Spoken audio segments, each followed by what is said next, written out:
સર્વેભ્યો નમઃ. દરેકને મારા જય શ્રી કૃષ્ણ. સ્વાર્થમ વિહાય મંદોપી ન પ્રવર્તતે.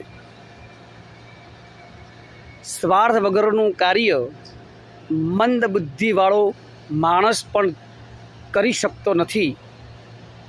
તો જે જગતની અંદર જે બુદ્ધિશાળી છે એ લોકો તો કેવી રીતે કરી શકવાના?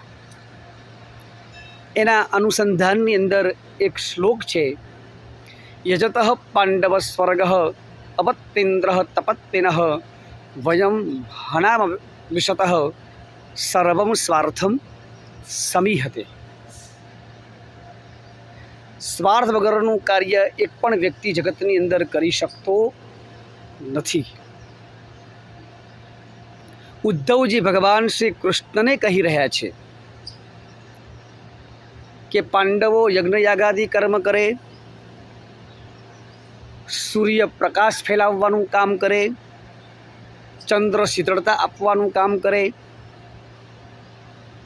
અને આપણે બધા જે રાક્ષસો છે, રાક્ષસો જેવી વૃત્તિઓવાળા છે, એવા વ્યક્તિઓને આપણે મારવાનું કામ છે. દરેક વ્યક્તિ પોતપોતાના કામમાં વ્યસ્ત હોય તો જગતની અંદર એક પણ કાર્ય એવું નથી કે આપણે ન કરી શકીએ. દરેકને મારા જય શ્રી કૃષ્ણ.